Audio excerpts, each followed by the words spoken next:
Who are you becoming? Right now, I'm preparing for something I've never done before. It's something I genuinely want to do, something I have chosen after I've been asked. So that's their curious, bubbly feeling in my stomach. And at the same time, if I'm honest, it's a little bit frightening as well, because it's not fully my territory. No, I'm not talking about the membership that just has been launched. This is something else. And I'm grateful that I have been given about 2.5 months of preparation, instead of someone just tapping me on the shoulder and saying, well, the stage is yours in 5 minutes. And there's something really good and powerful about this preparation time. Very often we are given it time to practice, time to develop, time to test and refine. And even when we have rehearsed something over and over again, it can still feel like nerve-wracking when the moment arrives. But I've started to appreciate that nervous, fluttering feeling because it tells me something. It tells me that this matters. I've invested time, I invested heart, I care. And then there are, of course, those moments in life where we don't get any preparations time at all, where it's simple, well, now it's your turn. Or perhaps not even that warning, it's just now. And identity shows up very clearly in those moments. Who are you when you don't have the time to think? Who are you when the title's just stripped away? Who are you when you are simply you? You might be wondering what I'm preparing for. Yes, I will tell you in a little while. First, I want to take you on a tour. I'm Hanna Zaxmy, your leadership coach, and this podcast is your confidence boost in color. Let's go. In my preparation, I have found myself reflecting on the word metamorphosis. It's a Greek word used to describe the process where a caterpillar enters the chrysalis and eventually becomes a butterfly. It's such a dramatic transformation. And let's be honest, if I try to wrap myself in a duvet and wait for wings to grow, it wouldn't work. There is nothing in my genes that says that I can grow wings. A quick glance at my family tree confirms that. But humor aside, the more I reflect on it, the more I realize that I might be in some sort of a chrysalis phase myself, or perhaps just stepping into one. Not to grow wings in the biological sense, but to unfold something that has been forming quietly for quite some time. And this brings us to identity. I'm trained and certified as an NLP coach. One of the people who has contributed significantly into the development of this field is Robert Dilts. He modeled pattern of excellence, studying how people achieve results, and created practical frameworks that helps others replicate success. One of the models he has helped articulate is often referred to as the logical levels, or sometimes called the change pyramid. At the base of the pyramid, it's environment. Above that, it's behavior, and then skills and capabilities, and then values and beliefs. And near the top, it's the identity, or I would say it's the top. Above identity rests the vision. The higher levels influence everything below. Identity shapes values, values shapes behavior, behavior shapes results. And here's what strikes me. On the top of the pyramid, identity, it's a really small in size compared to the base. But without it, the entire structure doesn't have any special meaning. If the tip isn't there, it isn't a pyramid. Identity matters, and identity by itself is also a pyramid. So who you believe yourself to be affects on how you act when the pressure comes. And identity, while it evolves, is relatively stable over time.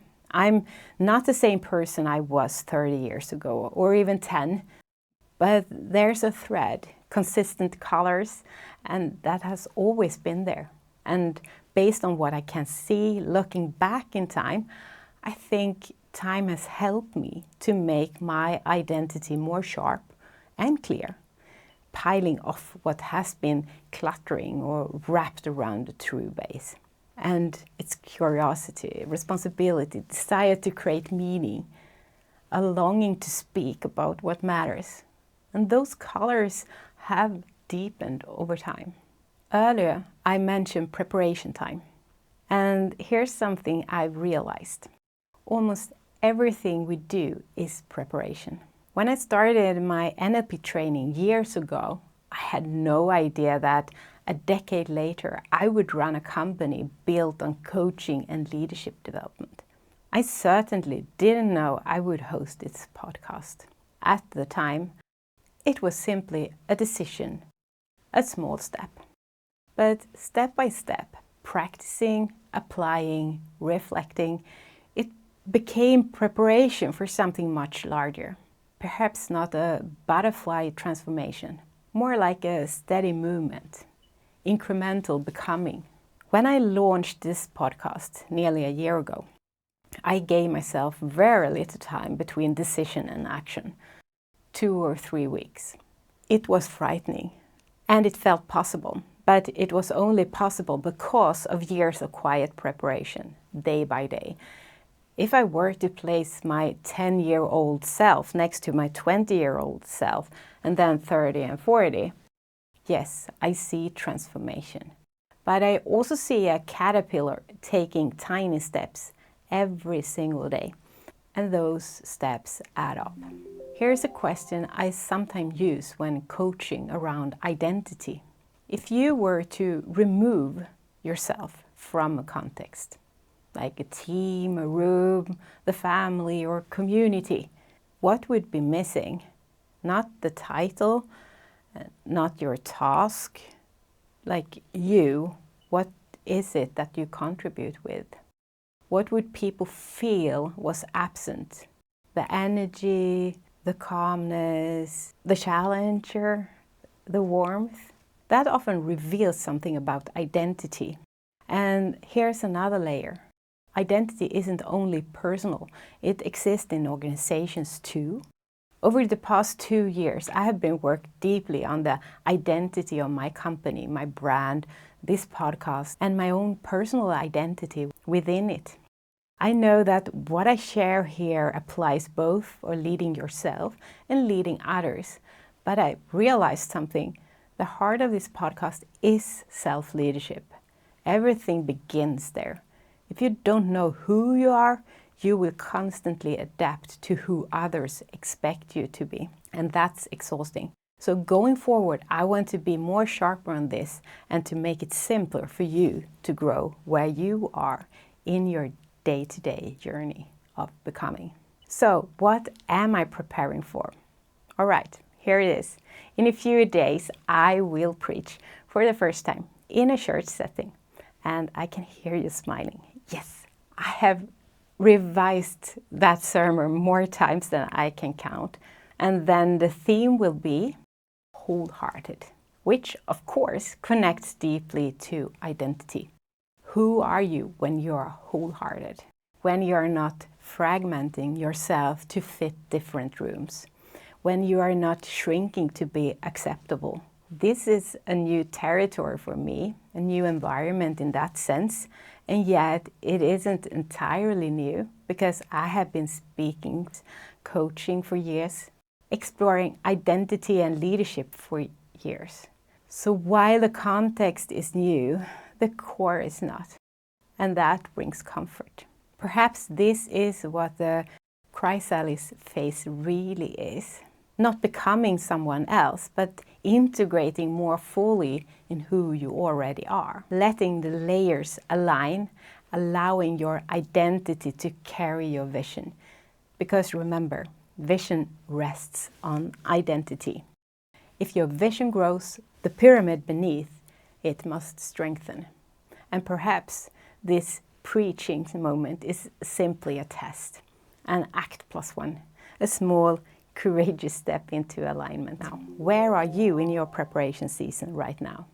Are you in a long stretch of a quiet development, not yet seeing the full picture? Or are you standing 5 minutes from the stage? And here's the deeper question. Who are you becoming? Not in terms of promotion, not in terms of performance, but in identity. If you zoom out 10 years, what has been forming? What colors has been deepened? What threads remains consistent? And if you were to step into a new arena tomorrow, would you trust that your preparation is longer than you think? And you have it within you. Next week, I share more about the theme of being wholehearted.